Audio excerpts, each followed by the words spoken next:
ये पानी का गिलास टेबल पर क्यों छोड़ दिया? किचन में रखिए ना, अभी अनुष्का ऑफिस से आएगी तो नाराज होगी। उसे बिखराव पसंद नहीं। और ये अखबार, दवाइयाँ, चश्मा सब उठाइए। ड्राइंग रूम साफ होना चाहिए। मैं उसके लिए कॉफी बना देता हूँ, अर्जुन ने कहा और बिना रुके किचन में चला गया। उसके पिता मनोहर बाबू चुपचाप उठे और गिलास उठाकर अंदर रख आए। उनकी हालत अभी पूरी तरह ठीक नहीं थी। अभी कुछ हफ्ते पहले ही हार्ट का ऑपरेशन हुआ था। गांव में इलाज की सुविधा न होने के कारण बेटे के बुलावे पर शहर आए थे। साथ ही उनकी पत्नी गीता देवी। अर्जुन और उसकी पत्नी अनुष्का दोनों नौकरी करते थे। घर अच्छा था, बड़ा था, लेकिन एक अजीब सा सन्नाटा हर वक्त छाया रहता था, खासकर उनके लिए। गीता देवी सफाई में जुटी थी। अगर जरा भी कुछ इधर उधर रह गया तो अनुष्का फिर से नाराज हो जाती। बड़ों का सम्मान करती नहीं और बेटे से सब कहलवा देती है। वो मन में सोचती रही, अर्जुन जरा हमारे लिए भी चाय बना दे, बहुत ठंड हो रही है। गीता देवी ने बेटे से प्यार से कहा। अरे मम्मी, अभी आपने चाय पी थी। ये उम्र में ज्यादा चाय ठीक नहीं होती, थोड़ा कंट्रोल करना चाहिए। बार बार कुछ खाने पीने से भी शरीर कमजोर होता है। अर्जुन ने यूं जवाब दिया जैसे किसी गाइड बुक से पढ़कर जान बांट रहा हो। गीता देवी मौन रह गई। बेटे के घर को उन्होंने अपना घर समझा था, लेकिन अब लगने लगा था कि वे तो यहाँ बस मेहमान हैं। कुछ दिन पहले की बात, जब मनोहर बाबू की तबीयत बिगड़ी थी, गांव के डॉक्टर ने हाथ खड़े कर दिए। अर्जुन को फोन किया तो उसने सीधे कहा, मम्मी इलाज का खर्चा बहुत होगा, आपके पास कुछ जमा हो तो बताइए, फिर हम यहाँ अच्छे अस्पताल में दिखा सकते हैं। गीता देवी ने बिना कुछ कहे पति की दवाइयों और फसल से मिले पैसे का पूरा पिटारा बेटे के हाथ में रख दिया। वे सोच रही थी, बेटा है, हमें संभालेगा। इलाज शुरू हुआ। अस्पताल बड़े थे, दवाइयां महंगी थी, लेकिन राहत की बात यह थी कि ऑपरेशन सफल हो गया।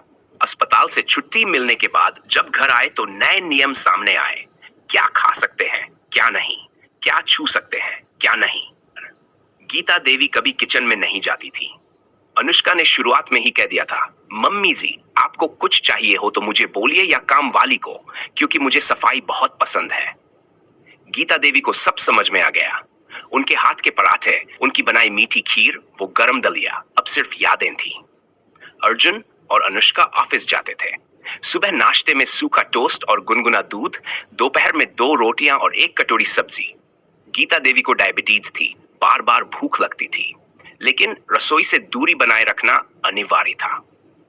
एक दिन शाम को, रात के 7 बज रहे थे, रोटी बनाने वाली काम पर नहीं आई थी। मनोहर बाबू को दवाई से पहले कुछ हल्का खाना जरूरी था। अर्जुन ने कहा, हम दोनों पार्टी में जा रहे हैं, सुबह की रोटियां पड़ी है, वही खा लेना, मैंने अचार निकाल कर रख दिया है। लेकिन तेरे बाबूजी के लिए तो दलिया। गीता देवी कुछ कहती, उससे पहले ही दरवाजा बंद हो गया। उन्होंने भारी मन से कैसरोल खोला, पतली ठंडी 2 रोटियां देखी, फिर चुपचाप दलिया बनाया, मनोहर बाबू को खिलाया, दवा दी, खुद ने रोटियां खाई। अगली सुबह, मम्मी आपने मेरी रसोई में बिना बताए क्यों दलिया बनाया? पूरा किचन गंदा कर दिया। अनुष्का की आवाज पूरे घर में गूंज रही थी। अर्जुन वहीं खड़ा था, कुछ नहीं बोला। पर गीता देवी समझ गई कि ये शब्द अनुष्का के हैं, पर आवाज बेटे की बन चुकी है। अब गीता देवी नहीं रुकी। हाँ, ये तेरा घर है और यहाँ तेरी ही चलेगी। ये बात अलग है कि तेरे बाबूजी ने अपनी पुश्तैनी जमीन बेचकर ये फ्लैट तेरे नाम खरीदा था। हम तो सिर्फ मेहमान हैं, वो मेहमान जो अपनी मर्जी से 1 कप चाय भी नहीं पी सकते। हमने तो अपना सब कुछ तेरे लिए दे दिया बेटा, पर आज हम अपने ही बेटे के घर में अजनबी हैं। तुझे शर्म नहीं आई बीमार पिता से गिलास उठवाते हुए? क्या तू खुद नहीं रख सकता था? तू तो हमारे लिए अब वो बेटा नहीं रहा जिसे हम प्यार से खिलाते थे, जिसे देखकर ही थकान उतर जाती थी।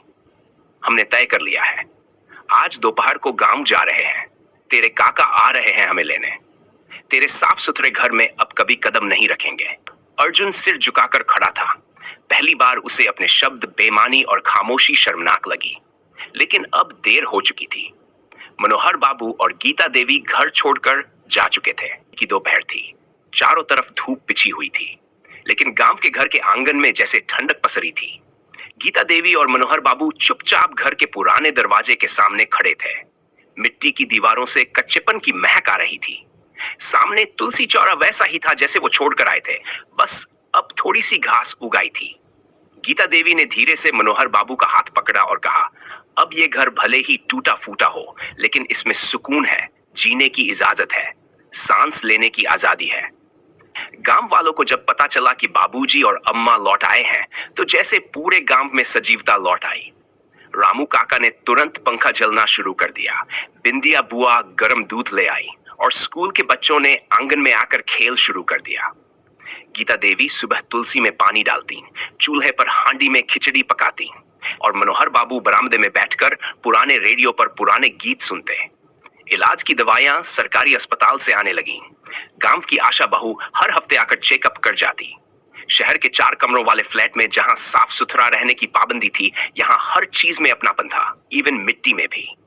यहां उनकी थाली में सब्जी कम थी, लेकिन स्नेह भरपूर था। वहां रोटियां अधिक थीं, पर सम्मान नहीं। शुरू में अर्जुन को एक अजीब सी राहत मिली थी, जैसे कोई बोझ हट गया हो। ऑफिस जाने की जल्दी, पार्टी की तैयारियां, अनुष्का के साथ सोशल लाइफ, सब अब बिना किसी अवरोध के चल रहा था। लेकिन कुछ ही हफ्तों में घर एकदम सूना लगने लगा। अर्जुन जब ऑफिस से लौटता, तब वो दरवाजे पर अम्मा की प्रतीक्षा नहीं पाता। अब कोई पूछता नहीं, बेटा खाना खाया? कभी बाबूजी का मध्यम स्वर नहीं सुनाई देता, बेटा थोड़ा टाइम निकाल कर मेरे साथ बैठ जा, मन बहल जाएगा। एक दिन अर्जुन घर देर से लौटा, थका हुआ था। किचन में गया तो देखा गैस बंद थी, फ्रिज में बस ठंडी रोटियां रखी थी। अनुष्का किसी फंक्शन में गई थी। वही रोटियां देखकर अचानक उसे याद आया, जब गांव में उसकी माँ आधी रात को भी गर्म पराठे सेंक कर उसे खिलाया करती थी। रात को अर्जुन ने माँ की पुरानी तस्वीरें देखनी शुरू की। एक फोटो में अम्मा उसे गोद में उठाए थी, दूसरी में बाबूजी उसकी साइकिल ठीक कर रहे थे। तभी उसे खुद से घृणा हुई। कैसा बेटा बन गया हूं मैं, जिन्होंने सब कुछ किया मेरे लिए, आज मैं ही उन्हें बोझ समझ बैठा। उसने फोन उठाया, लेकिन नंबर डायल करके भी नहीं कर पाया। शर्म और पछतावे की लकीरें हाथों में उभर आई। कई दिन तक वो खुद से लड़ता रहा। फिर एक सुबह सूरज की पहली किरण के साथ अर्जुन ने तय कर लिया, वो अब देर नहीं करेगा। गांव की बस में बैठते ही उसके दिल की धड़कनें तेज हो गईं। रास्ते भर उसे वही यादें घेरती रहीं। बाबूजी की वो आंखें जो अस्पताल में भी उम्मीद से उसे देखती थी, मां की वो थाली जिसमें रोटी नहीं सिर्फ प्यार परोसा जाता था। गांव पहुंचते ही वो सीधा अपने घर गया। दरवाजा खुला था, लेकिन किसी ने नहीं देखा। अंदर गया तो मां तुलसी चौरे के सामने बैठी प्रार्थना कर रही थी। उसने धीरे से मां के कंधे पर हाथ रखा। गीता देवी पलटी, बेटे को देखकर एक पल को कुछ समझ नहीं पाई। मम्मी, बस इतना ही कहा अर्जुन ने और फूट फूट कर रो पड़ा। गीता देवी ने उसे गले लगा लिया, बिल्कुल वैसे ही जैसे कोई खोया बच्चा मां की गोद में लौट आता है। बेटा, माफी मांगने वाले तो बहुत होते हैं, पर लौटने वाले बहुत कम। तुझे पाकर फिर जी उठी हूं।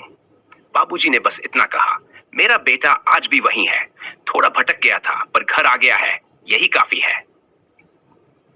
शुरू में अनुष्का को अर्जुन का इस तरह गांव जाना, मां बाप के लिए भावुक होना समझ नहीं आया। हर बार इमोशन के बहाने सब कुछ कैसे छोड़ सकते हो अर्जुन, उसने ताना मारा। पर अर्जुन ने स्पष्ट कहा, अगर मां बाबूजी इस घर में जगह नहीं पा सकते, तो फिर मैं भी इस घर का हिस्सा नहीं रहूंगा। यह वाक्य अनुष्का के दिल को छू गया।